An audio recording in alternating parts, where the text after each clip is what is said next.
Everybody want me to talk about it, man. Chief Keef and NBA YoungBoy did a song together, man. And people talking about that he ain't loyal to King Von or Dirk or none of that. Hey, look, bro, I know y'all don't know y'all history, though. You won't believe what just went down. Chief Keef really shocked everyone with his latest move. This man linked up with NBA YoungBoy, the same rapper who's got long-standing tension with King Von's people.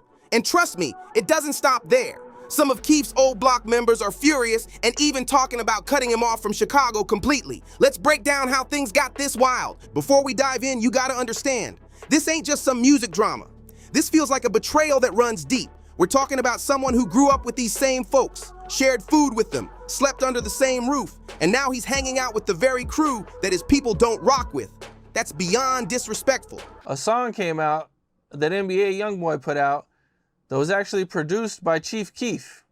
I fuck with Von. I fuck with Von. Sosa fuck with him. I fuck with Von, so. This whole situation isn't just about making hits. It's about loyalty, street code, and how money can twist relationships when people forget where they came from. Now let's rewind a bit, because this story has deep roots. Chief Keef wasn't always living in mansions or cruising around in Lambos. He came straight out of OBlock. He grew up around real danger in the heart of Parkway Gardens, one of the toughest housing projects in Chicago. That's where names like King Von, Boss Top, and T. Roy made their mark. Keef was just another young dude from the block, but he had something special, a sound, a raw energy that came from living that life for real. When he started blowing up, he wasn't just talking about the streets, he was living it every day. He got arrested, got caught up in drama, and moved like everyone else around him. Funny thing is, Keef was actually more connected to Front Street than OBlock itself, but it didn't matter. All those sets, Front Street, 300, OBlock, they were all under the same umbrella, all part of the same movement, all repping the same side. It was unity, until now. When people talk about OBlock, they're really talking about a whole alliance of sets that used to move as one tight unit. Back in 2012, when Chief Keef dropped that I Don't Like track, everything changed overnight. He went from unknown to unstoppable. That hit landed him a massive $6 million deal with Interscope Records, and just like that, he was out of there. Just recently, NBA YoungBoy put out a song dissing OBlock. You know, you, Dirk, you know, King Von and everything else like that. When you see this type of bullshit unfolding, how do you feel about it? Shit, it is what it is. But here's the wild part.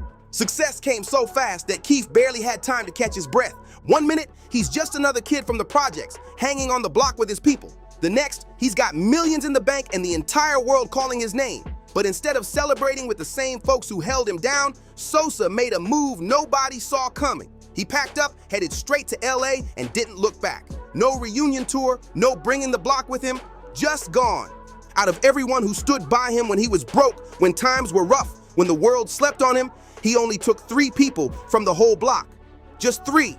Think about that for a sec.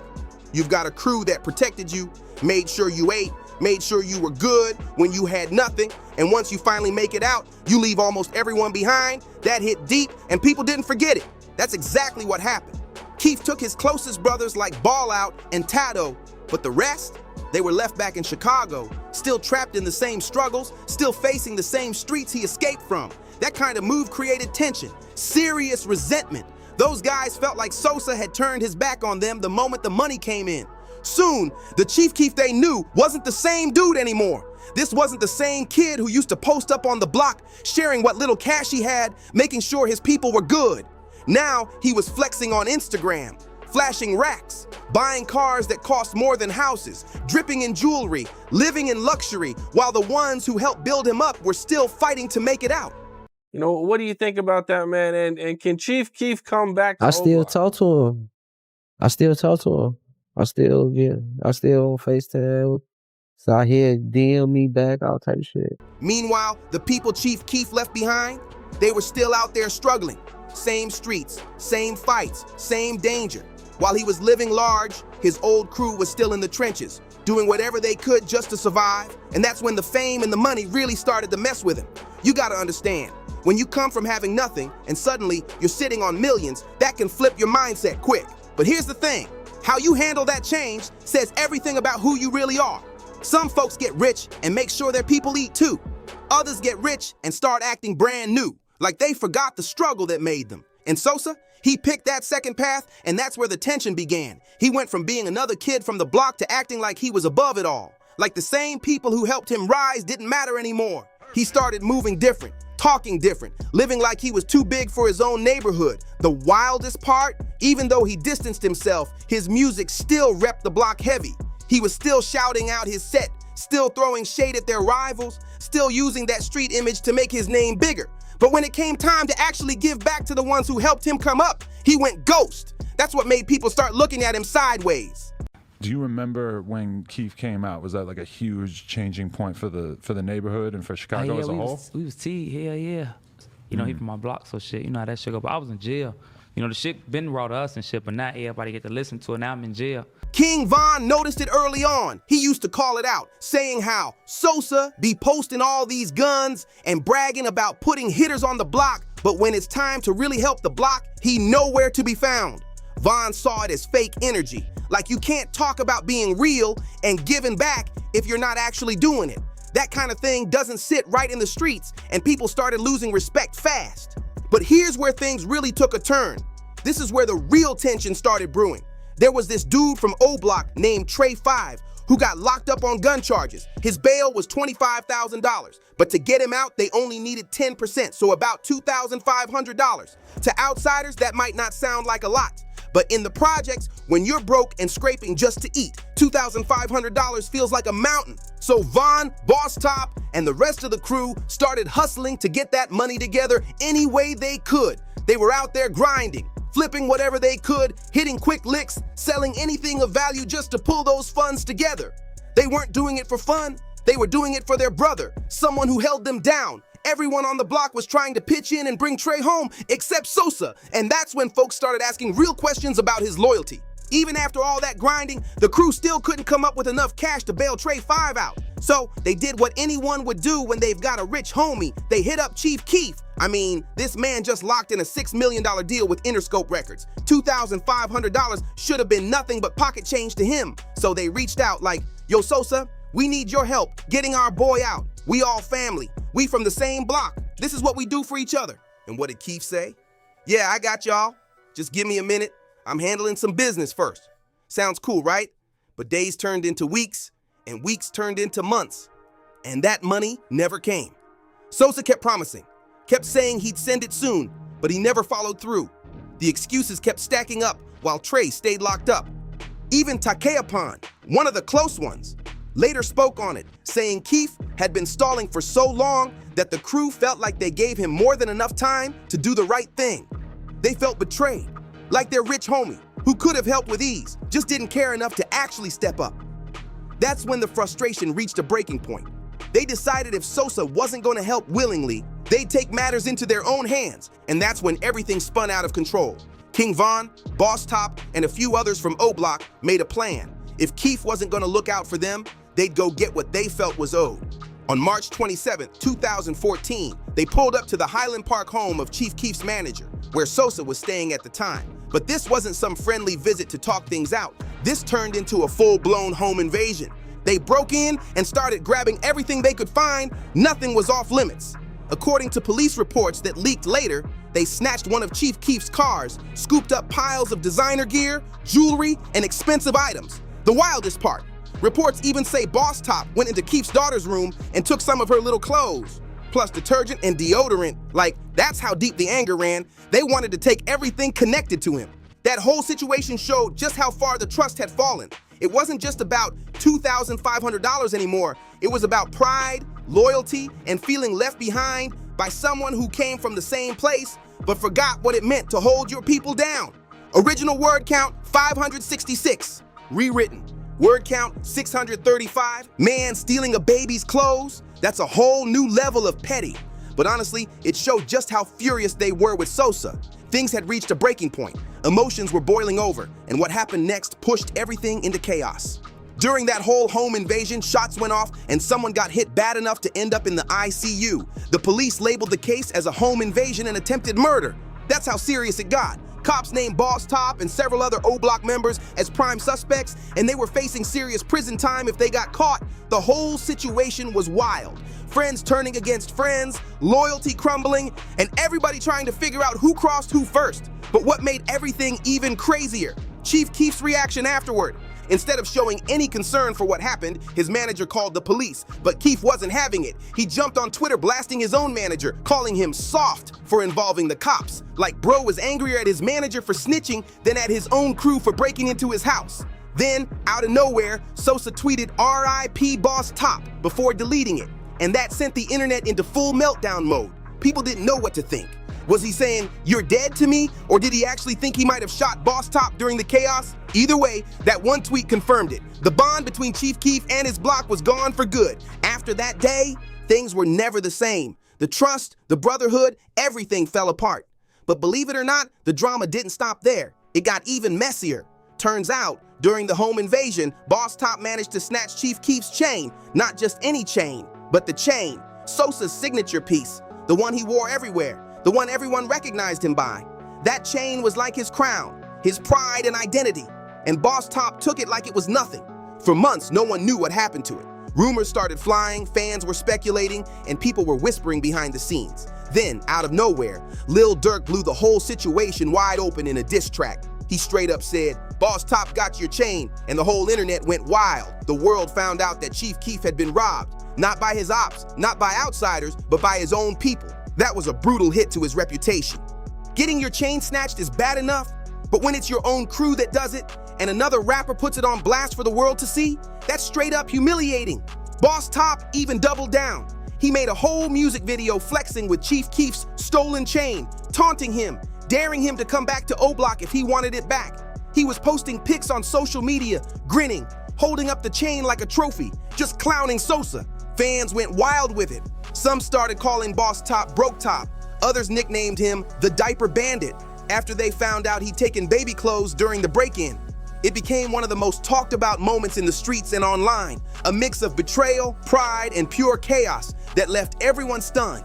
I actually like met his what's the 3-3? Like like that's the who like really pulled up to my crib before, and they was like, "Yeah, YoungBoy, this that type shit." What would it be like if you saw him now at this point?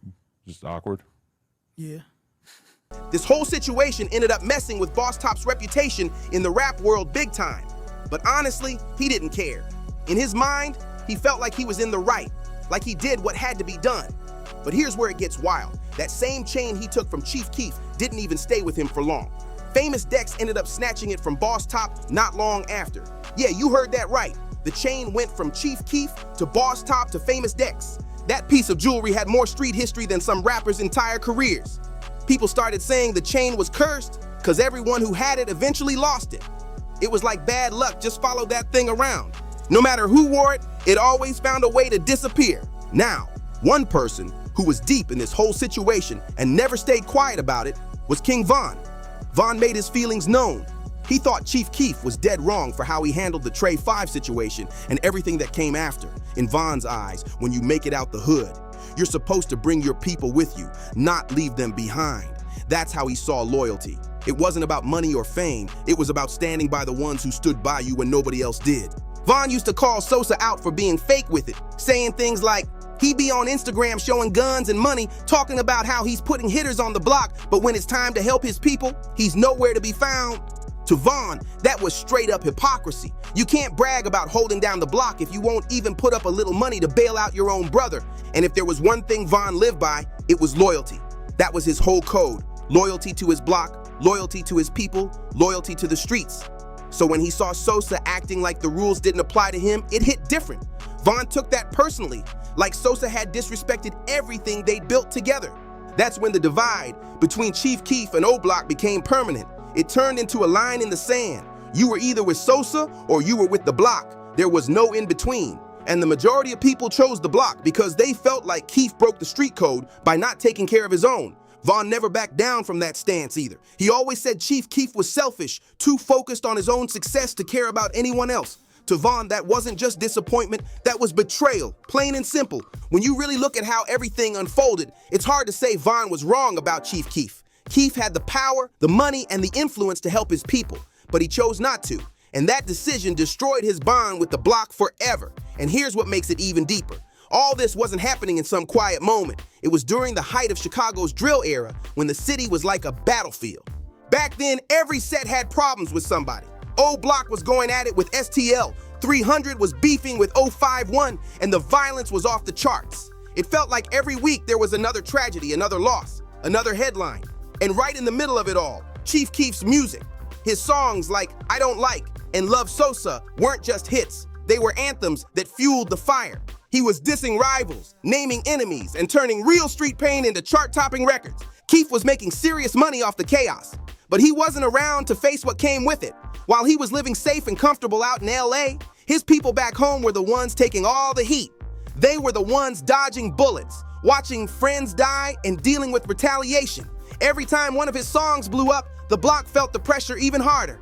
That's why a lot of his old crew felt betrayed. They believed Sosa was profiting from their pain while giving nothing back. They were stuck living with the real consequences of the same lifestyle he was glorifying from afar. And the deeper it went, the more resentment grew. Because it wasn't just about money anymore. It was about feeling like he'd turned their real lives into entertainment. Then came November 6th, 2020, a date nobody in Chicago's rap scene will ever forget. That's the night King Von was taken out in Atlanta. The streets went silent for a moment, then exploded with anger and heartbreak. Von was shot by Lil Tim, who was part of NBA YoungBoy's crew, right outside a hookah lounge. It wasn't just a random moment, it was a spark that set off a storm. Right after Von's passing, everyone close to him, Lil Durk, OTF, and the entire OBlock, made one thing clear. If you love Von, you don't mess with NBA YoungBoy or anyone tied to him. It became like an unwritten rule, a code of respect and loyalty. The message was simple. If someone from another camp took your brother's life, you don't ever team up with that same camp. That's just how street loyalty works. You don't collaborate with your homies' enemies. You don't post with them, you don't shoot videos with them, and you definitely don't make music together. In the streets, that's seen as the ultimate betrayal, crossing a line that can't be undone. And that's why, years later, when Chief Keef linked up with NBA YoungBoy, the same camp connected to Von's passing, people were furious. They felt like Sosa ignored everything Von stood for, everything the block had gone through, and everything the code meant. To them, it wasn't just business, it was personal, and it showed exactly how far Chief Keef had drifted from his roots. When it comes to street code, there's one rule everybody knows. You don't show love, respect, or acknowledgement to the people connected to your homies' enemies. You cut all ties, no matter how much money or fame could come from it. That's loyalty, plain and simple. Lil Durk understood that better than anyone. When the situation with NBA YoungBoy's camp went down after King Von's passing day, Durk made his stance crystal clear. No collaborations, no photos, no business. And that decision wasn't small either. A Durk and YoungBoy link-up could have made millions, but Durk didn't care about that. He chose loyalty over money, which is what you're supposed to do when you truly ride for someone you love. That's the kind of move that earns respect, especially when the streets are watching. But Chief Keef, nah. He didn't move like that at all. By then, he had already distanced himself completely from OBlock. And after everything that went down over the years, he had zero love left for King Von. In Sosa's eyes, he didn't owe Von's memory anything. He felt like Von was part of the crew that turned on him, the same people who robbed him and dragged his name through the mud. So when it came to showing respect after Von's passing away, Sosa just didn't care. And that's when things got even messier. Chief Keef started linking up with Kayla B, King Von's own sister. And from the looks of it, she was really vibing with him. They were popping up in photos together. She was posting about him online and showing love on social media like she was proud to be seen with him. It was obvious she was catching feelings, and people noticed quick. Now pause and think about how wild that is. Von's sister getting close with the same guy her brother had beef with, that's like the ultimate sign of disrespect to Von's memory. Folks from OBlock were not having it at all. To them, Kayla B was supposed to represent loyalty. She was supposed to honor her brother and stand by his name, not chill with someone he had real issues with. They felt like she crossed a major line, linking up with the same man who turned his back on their block, the same one who refused to help when they needed him most. And worse, the same man King Von had called out as fake and untrustworthy. That move hit deep for people who loved Von because it felt like a personal betrayal coming from his own blood. People started saying Kayla B should have known better, that she should have kept her distance and stayed loyal to her brother's legacy instead of being seen with someone tied to all that pain and history. To them, this wasn't just gossip or celebrity drama, it was a real emotional wound. It showed how broken the old bonds had become and how blurred the lines of loyalty had gotten since Von's passing. But to be fair, you gotta try to see things from Kayla B's side too. From her perspective, Chief Keef wasn't just some regular dude. He was rich, successful, and powerful in the industry. She probably saw him as someone who could offer her stability and open doors that most people couldn't. Maybe she didn't fully understand all the history, the street politics, or just how deep the tension ran between Sosa and her brother King Von. Still, from the outside looking in, it looked bad, like a major violation of family loyalty. That link-up didn't just stir the pot, it made everything worse between Chief Keef and OBlock. What used to be an old grudge suddenly turned personal again because now it wasn't just about who beefed with who. It was about Sosa getting close to Von's sister, something people saw as disrespecting Von's legacy directly through his family. But believe it or not, it didn't stop there. Things went to a whole new level of wild. NBA YoungBoy, the same rapper whose crew was involved in King Von's passing out, came out in interviews talking about how Chief Keef was his favorite rapper growing up. He said it proudly too. The same guy whose name was tied to Von's tragedy was out here saying Sosa was the reason he started making music. YoungBoy talked about how he used to play Keef's early songs like I Don't Like and Love Sosa on repeat, saying that energy and raw aggression inspired his own sound. He even said Chief Keef was one of the main reasons he jumped into drill music in the first place. So when the world heard that, everyone waited to see how Keef would respond. Would he stay distant out of respect for Von's memory? Would he keep things neutral and avoid adding more fuel to the fire? Nope. Sosa did the exact opposite. Instead of keeping his distance, he linked up with NBA YoungBoy in the studio like nothing ever happened. They were laughing, vibing, recording, and they dropped a whole track together called Tony Montana Flow like the past didn't even exist. Think about how crazy that looks. Chief Keef, the same artist who came from the same block as King Von, teaming up with the favorite rapper of the same crew tied to Von's passing away. To people in the streets, that wasn't just bad optics. That was flat out disrespectful. It felt like a slap in the face to Von's memory, like saying his loss didn't mean anything. When that song dropped, OBlock and Von's supporters went off. Social media exploded. People were calling Sosa a snake, saying he had no loyalty, no respect for where he came from. Comments were flying like, he really linked up with the ops people, and he can never come back to the city after this. For the block, this was the final straw. The proof they'd been waiting for, that Chief Keef didn't care about anyone but himself anymore. He wasn't just distant now, he was moving in ways that made his own people feel betrayed all over again.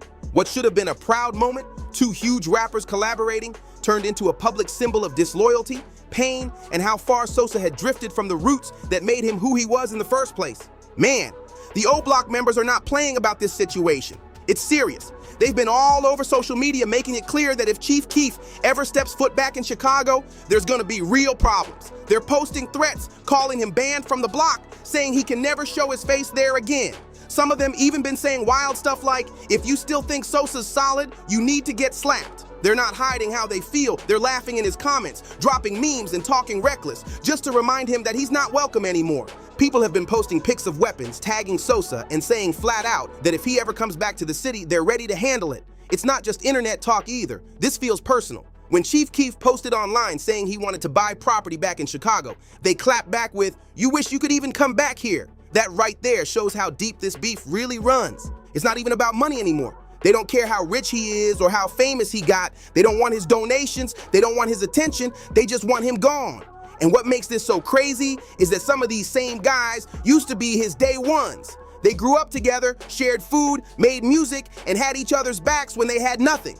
Now those same faces are saying they'd go after him if he showed up in his own hometown. That's how deep the betrayal cuts for them. It's not just about the money or the fame. They feel like Chief Keef broke every code of loyalty and respect that the streets live by. In their eyes, he picked money over brotherhood, fame over family, and success over the people who helped him get there in the first place. So now, instead of being their hero, he's the one they see as the enemy. Chief Keef is basically exiled from his own city now. The same Chicago streets that raised him, the same block that once protected him, now wants nothing to do with him. It's wild when you think about it. All of this chaos, all this anger, all this bad blood started over something as small as $2,500. Pocket change for a millionaire. If he had just helped bail out Trey 5 back then, things might have gone completely different, but pride and selfishness got in the way. And now, it's too late to fix it. His decision not to help when it mattered most cost him the loyalty of everyone who once stood behind him. And what's even crazier, Chief Keef probably doesn't even lose sleep over it anymore. He's been gone from Chicago for years, living in mansions, surrounded by new faces and his own team. In his mind, he's moved on. He's got money, success, fame, and a whole new lifestyle. So why care about people from his past? But that right there, that attitude, is exactly what got him into this mess to begin with. When you start believing you're above the people who built you up, when you forget your roots and act like loyalty doesn't matter, that's when you lose the realest ones around you. Chief Keef might have all the riches in the world now, but he lost something money can't buy, the respect and love of the people who made him who he is. And once that's gone, there's no coming back from it. Now Chief Keef's out here making music with NBA YoungBoy, showing zero remorse and acting like he don't care about the fallout. But the streets never forget. And OBlock, they definitely ain't forgetting this kind of disrespect. This whole story ain't just about Chief Keef or the block. It's about what happens when success changes people, when fame twists loyalty, and when money makes you forget the same values that once kept you grounded. It's sad because it didn't have to turn out like this. Chief Keef could have been the one, the success story who made it out but never forgot where he came from. He could have been a symbol of hope for the people who came up with him. The guy everyone pointed to and said, see, he made it, and he still holds it down for his block. Instead, he became a lesson, a warning about what happens when you let pride and ego take over. He went from being the hero of OBlock to being labeled its biggest enemy, from the pride of his neighborhood to someone his own people don't even want to see back around, all because he chose fame over family, money over loyalty, and outsiders over the same folks who helped build his name. The wildest part? It all started over $2,500. That little amount, pocket change to someone with millions, changed everything. If Sosa had just stepped up and helped bail out Trey 5 when his people first asked, things might have gone completely different. Maybe King Von would still be alive. Maybe Chief Keef would still be welcome in Chicago. Maybe the entire drill scene would have taken another path. But instead, his pride and his distance cost him everything. Now he's out here linking up with the crew tied to Von's loss, chilling with Von's sister, and acting like none of it matters. That's cold-blooded. No way around it. And that's the crazy downfall of Chief Keef. The story of how one of Chicago's biggest stars went from OBlock's golden boy to its most hated name. A reminder that no amount of fame or money can buy back respect once it's gone. But hey, if you learned something new from this breakdown, make sure you hit that like button right now. Drop a comment and let me know what you think about Chief Keef's choices. Was he wrong for linking up with NBA YoungBoy, or was he just moving smart after everything that went down? Should he have helped bail out Trey 5, or was he right to keep his distance after the betrayal? Then let's talk about it below. I want to hear all your takes. And if you want more wild, deep dives into Chicago street politics and rap beefs, don't forget to subscribe and turn on notifications because I've got way more stories just like this one coming soon. See you in the next one.